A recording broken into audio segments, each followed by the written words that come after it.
Halo penonton setia kami, kembali lagi di konten terkece, terkeren, dan terbermanfaat di dunia ini. Nah, kali ini kembali lagi bersama saya Adven di Host Insight periode tahun ini.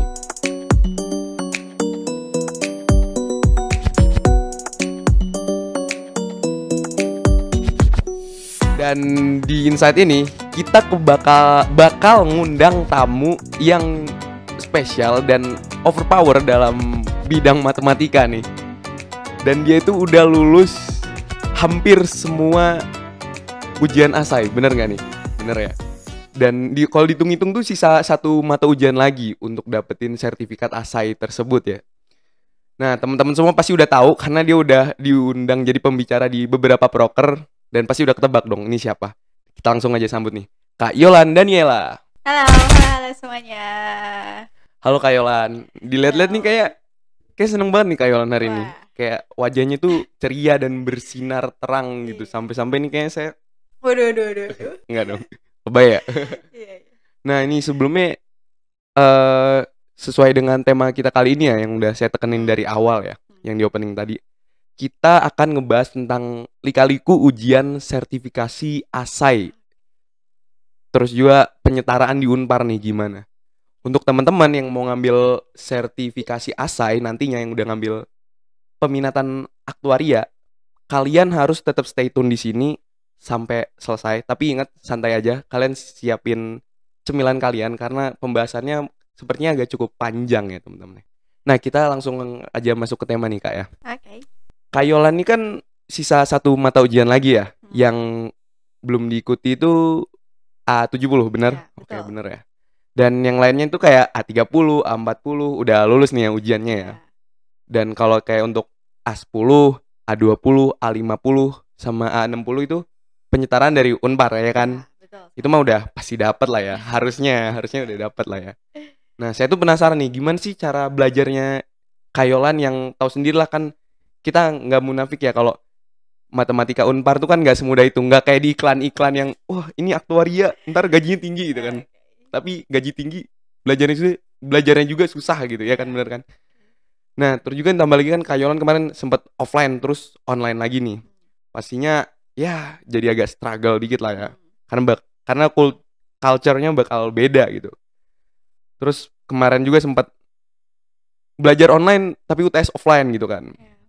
Nggak tahu ya, kayak di kebanyakan orang-orang kan kayak yang tadinya UTS atau UAS online. Nah kita nggak munafik ya kalau misalkan aduh lupa nih, misalkan kalkulus 2 nih, teknik pengintegralan caranya gimana nih, ya dikit-dikit buka buku kan. Nggak mungkin dong kita bener-bener jujur banget gitu kan.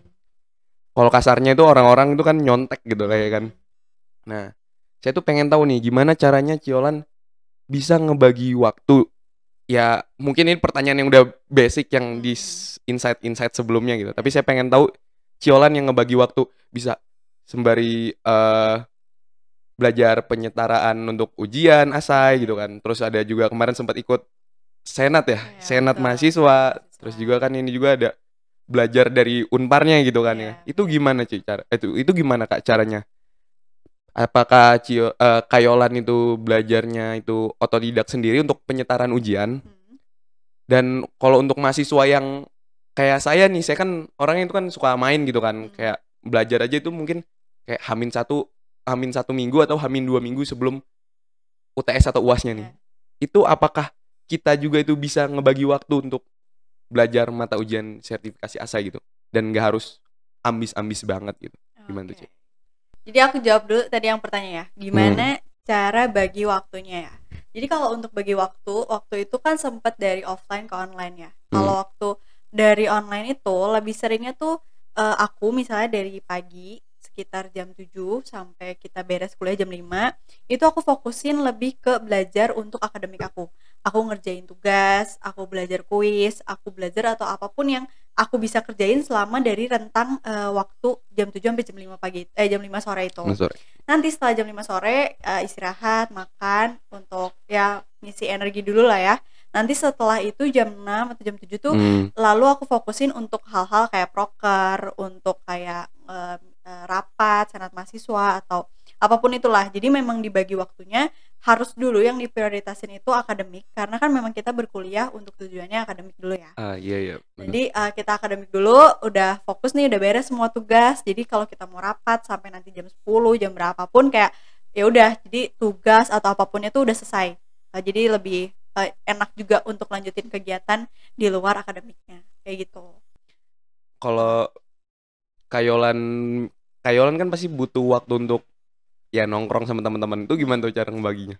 Kalau kayak gitu. Kalau kemarin kan online ya pandemi ya, nggak boleh keluar rumah. Tapi kalau misalnya pergi-pergi itu mungkin di weekend kali ya, di hari Sabtu atau hari Minggu, ya mungkin disempet-sempetin aja lah di waktu-waktu yang kosongnya. Tapi itu weekend kayolan caranya apakah weekendnya itu semua kerjaan dikosongin semua gitu?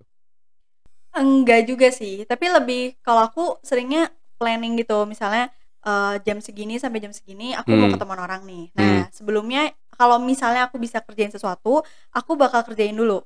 Misalnya aku kerjain tentang proker atau tentang tugas atau apapun, aku akan kerjain dulu. Tapi kalau misalnya kayaknya nggak keburu nih, ya udah aku ketemu dulu sampai orang, misalnya ketemu dulu, nongkrong dulu sampai mungkin aku nggak yang tipe bisa seharian di luar rumah sih. Aku akan tetap misalnya jam 6, jam 7 udah pulang. Nah setelah itu baru lanjut lagi ke kerjaan yang bisa dikerjain kayak gitu. Nggak kepikiran apa kayak lagi nongkrong, oh iya ya kan aku belum ngerjain tugas ini gitu. Kan biasanya orang kayak aku lah, kayak kepikiran kan harus kelarin dulu nih gitu. Iya. Bener sih, ada kepikirannya pasti. Tapi kan karena aku udah punya plan itu, jadi kayak ya udah aku enjoy dulu nih nongkrong. Nanti setelah beres nongkrong baru lanjutin main atau lanjutin kerjain tugasnya kan ya gitu. Jadi karena udah tahu nih jadwalnya dan harus diikutin. Tapi memang lebih baik lagi kalau udah dikerjain sebelum kita mau ada kegiatan yang have fun gitu. Kayak kalau untuk mahasiswa yang kayak hampir tiap hari nongkrong gitu kayak agak susah ya kayak. Ya aku nggak tahu sih, karena aku nggak tiap hari nongkrong juga. Cuman kalau misalnya kalian udah punya bagi waktunya gitu, misalnya mau ya mungkin sehari sejam nongkrong nggak masalah sih. Mungkin bisa-bisa aja tetap waktunya. Bisa lah ya. Bisa.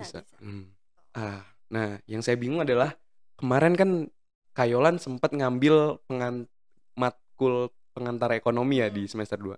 Yang saya lihat rata-rata orang kan kayaknya belum ada yang ngambil ya di semester 2 ya.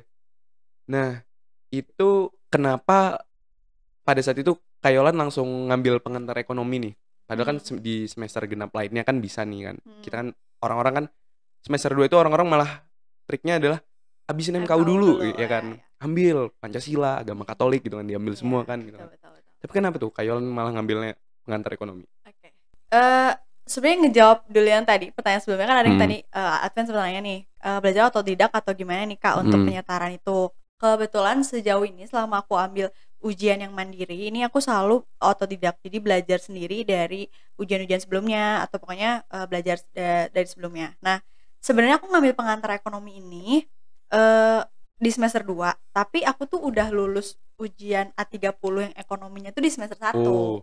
Kenapa jadi, ngambil kan udah lulus? Iya.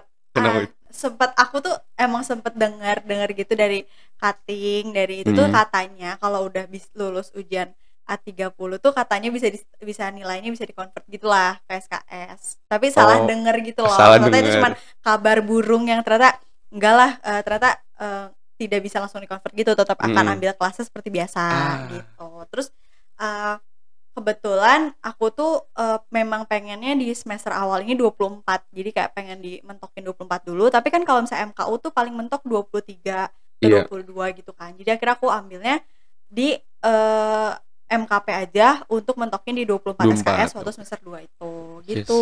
Berarti tuh kayolan ngambil apa aja tuh yang ditambah-tambahin di semester 2 kemarin? Waduh, lupa. Yang selain yang dipaketin 19. Iya, pengantar ekonomi berapa SKS tuh? 3. Duanya? Pancasila atau waduh, apa? Lupa banget, Fan. Itu bukan MKU tapi. Kayaknya aku nggak sempat ngambil MKU 1 deh. Sempat ambil. Tapi jadi yang lain kayak ngambilnya 2 atau 3 MKU, aku cuma ngambil 1 MKU ditambah si MKP itu. Jadi bisa pas 24 SKS gitu. Kan nih kayolan kemungkinan besar lulusnya 3,5 tahun ya. 3,5 tahun kan? Mau ngambil 3,5 apa 4 nih? 3,5. Kenapa nggak 4 nih? Nggak cinta Unpar tuh, nggak cinta matematika Unpar. Bukan. Lebih ke arah emang pengen 3,5 aja sih, pengen lebih cepet aja. Berarti kurang cinta sama gedung 10 sama gedung 9. Iya. Nah, 3,5. saya dengar juga nih kerennya nih udah magang nih, Iya, baru bener. magang ya. Iya, baru banget. Itu kalau boleh tahu magangnya di mana? Terus gimana tuh dulu tuh waktu gimana interviewnya, ngajuin CV ke magangnya itu gimana kok bisa keterima gitu kan? Dan tips dari Kayolan nih gimana tuh caranya biar diterima sama HRD di perusahaan itu tuh gimana? Oke. Jadi ya tadi aku pengen 3,5 tahun. Karena ya udah selesai juga lah ya mata kuliahnya. Jadi udah 3,5 tahun aja. Jadi semester 7 ini tinggal skripsi dan ambil SKS kerja praktek. Ada 3 SKS. Bisa di-convert nih kalau udah magang gitu ya. Aku Berapa tadi? magangnya 3 SKS. 3. Ya, itu Magang. masuknya ke mata kuliah pilihan. Ya. Itu magang. Magang atau disebutnya mata kuliah itu kerja praktek. Sama sih kayak magang. Berarti sekarang sisa SKS-nya berapa? Udah selesai. Maksudnya tinggal sisa 9, 6 skripsi, 3 lagi yang tadi SKS apa itu. Oke, terus. Jadi 9.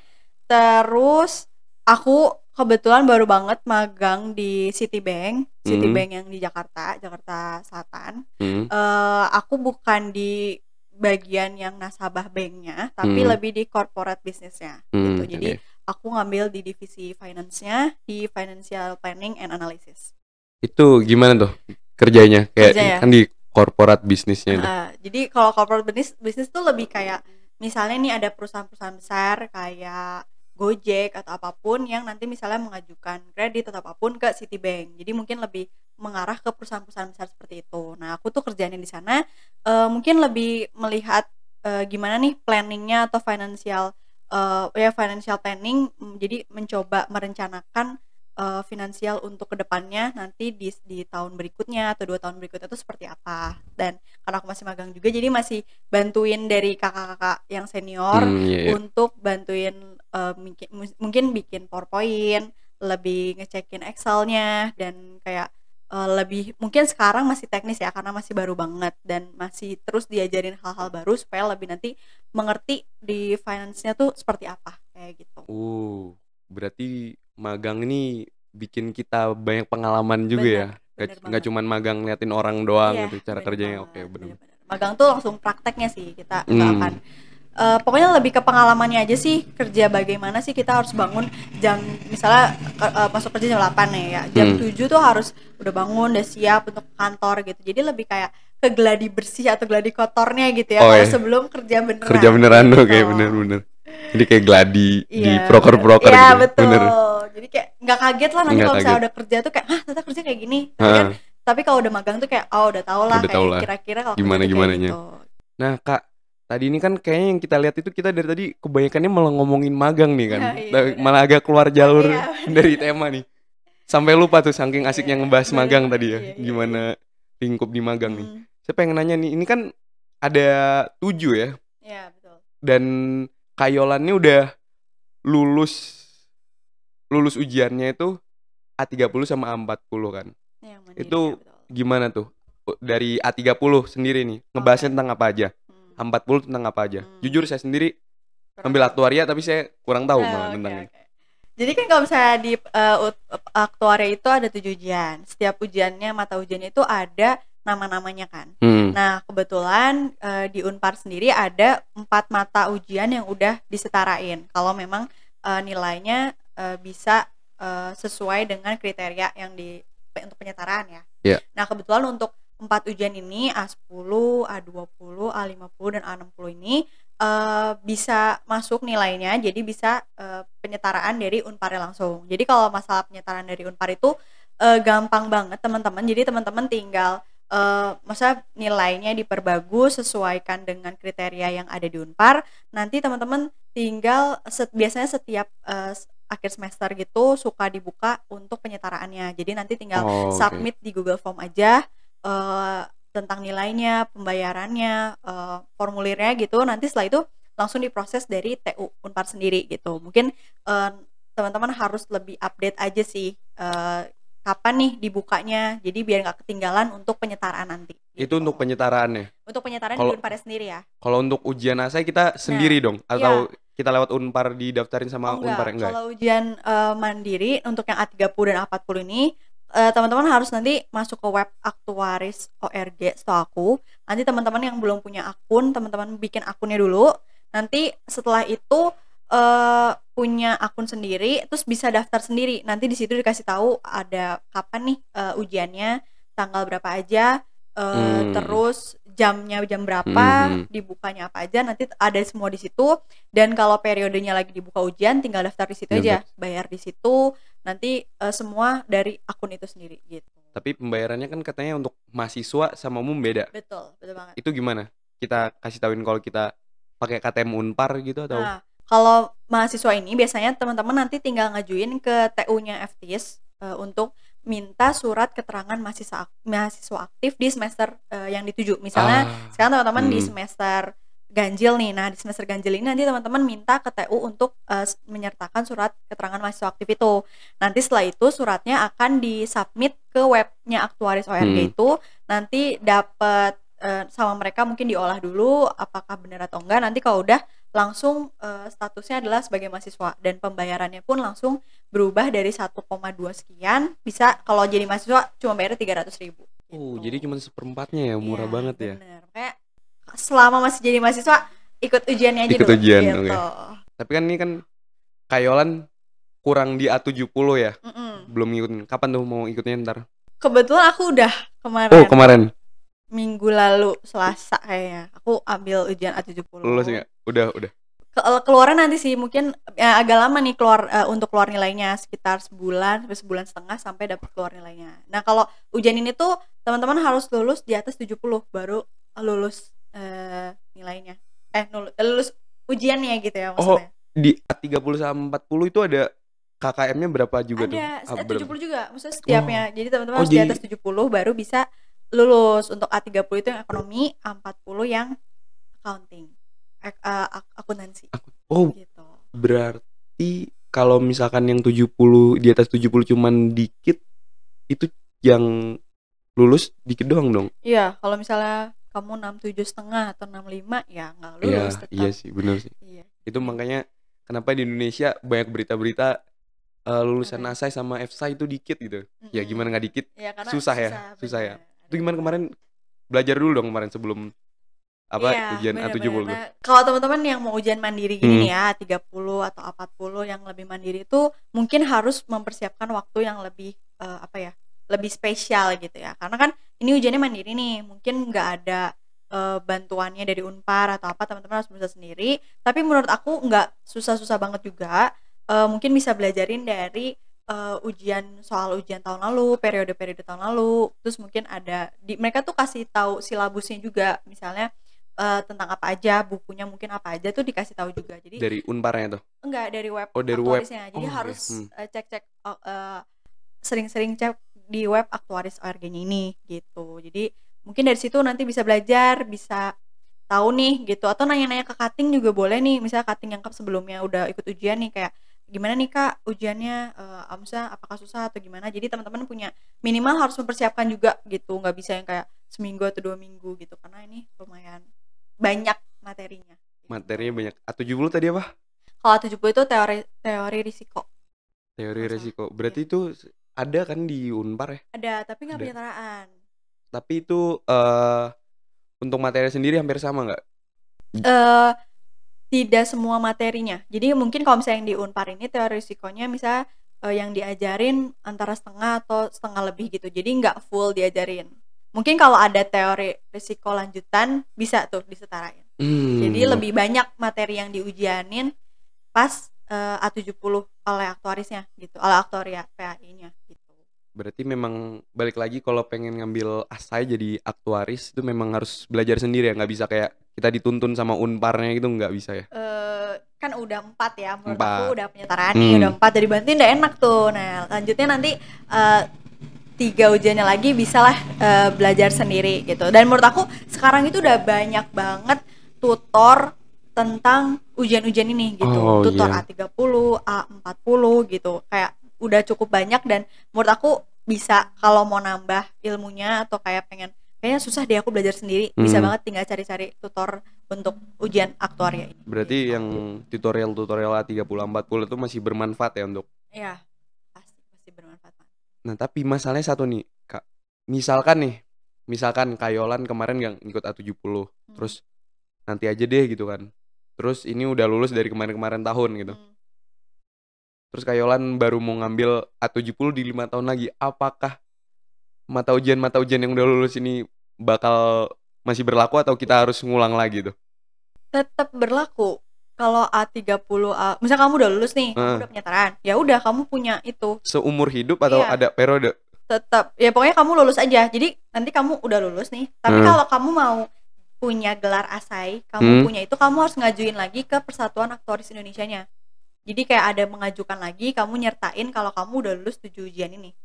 Tapi nggak dites lagi? Oh enggak, Oh, kamu enggak. cuman karena kamu udah tes 7 nih, Oh, iya. kan, terus tinggal ngajuin nih, misalnya nih saya udah 7 ujian, kamu nanti, baru nanti mungkin bisa masuk ke anggota asainya gitu yang ada di PAI gitu. Jadi nggak akan kadaluarsa. Cuman kayak sayang aja sih ya 5 tahun untuk kayak ini udah selesai nih 6, tinggal 1 lagi, kayak sayang aja untuk 5 tahun gitu. Berarti bisa ya, misalkan kurang A70 lagi nih, antarlah ikutnya di umur 50 tahun. Wah, Nah, sayang aja sayang ya, ya. lama banget ya. Terus kayak Iseng aja gitu bayarnya biar. lebih mahal sih kan karena udah nggak mahasiswa gitu. Oh iya sih. Tapi yang jelas walaupun ntar ikutnya di umur 50 tahun kayak A30 sampai A60 itu masih bisa ya. Masih berlaku sih. Masih ya, masih Kalau ya. masih ada aktuarisnya masih itu mungkin masih berlaku. Masih ya. Masih Yang nggak bisa itu di-convert ke Persatuan Aktuaris yang di luar ya. Di luar negeri. Indonesia. Di luar Ya, Indonesia. sudah bisa. Karena itu beda lagi. Jadi ada ASAI Indonesia, FSAI masih Indonesia juga, terus lanjutnya ke ASA. ASA tuh yang baru se-internasional gitu, sama FSA gitu. Jadi nggak ada I-nya. Itu baru internasional gitu. Tapi itu kalau kita udah dapet ASA kita bisa Itu ujian convert, lagi. Jadi kayak semuanya ujian. Nggak convert ke ASAI atau FSAI di Indonesia bisa nggak? Atau nggak bisa? Wah, aku kurang tahu ya. Kalau dari luar ke Indonesia aku kurang tahu. Tapi kalau dari kamu udah beres di sini, kamu mau lanjutin ke yang luar harus ada ujian lagi. Itu SOA biasanya. Ada ujiannya lagi gitu. Ya, jadi yang saya lihat-lihat ini kayaknya nggak ribet ya kayak untuk mengikuti ujian sertifikat ASA ini ya. Bener-bener. Kalau memang kita ada memang kemauan dari kita nih, berarti pasti bisa aja gitu kan. Bisa aja. Kalau kemauan dari orang tua, terus kita yang cuman kayak, ya saya kan ngikutin orang tua aja itu. Itu kayaknya nggak kurang ya, kurang bisa ya. Ini kalau Kayolan nih sampai asainya udah kelar nih, bisa jadi motivasi nih buat saya yang semester 2 kemarin sempat males-malesan nih. Gara-gara kan online ya. Bener banget nih. Tapi kayaknya saya lihat-lihat nih kayaknya udah agak lama juga nih. Udah setengah jam, kayaknya takutnya ntar penonton malah kabur ya? Bukan kabur, kuotanya habis kan ya. Bukan. Kalau kabur mah nggak mungkin. Mereka mah pasti nontonin dari awal sampai akhir nih. Enggak dong, ada Kayolan dong. Udah oke. Jadi segitu aja podcastnya. Semoga yang disampaikan sama Kayolan tadi bermanfaat bagi kalian yang mau ngikutin ujian sertifikat ASAI. Karena menurut saya sendiri nggak ada yang mustahil di dunia ini. Kalau kalian mau berusaha, pasti kalian bisa. Tapi kalau kalian masih ogah-ogahan, males-malesan, ya yang masih berusaha aja banyak yang gagal gitu ya kan. Betul. Dan gitu aja podcastnya. Saya udah nggak tahu mau ngomong apa lagi nih. Udah speechless banget soalnya kayaknya hektik banget nih Kayolan nih. Udah A70 terus di sembari magang ya kan. Jadi hektik banget. Dan segini aja podcast Insight kali ini. Saya Advent sebagai host pada periode kali ini. Dan saya Yolan Daniela. Kami berdua pamit undur diri. Bye-bye.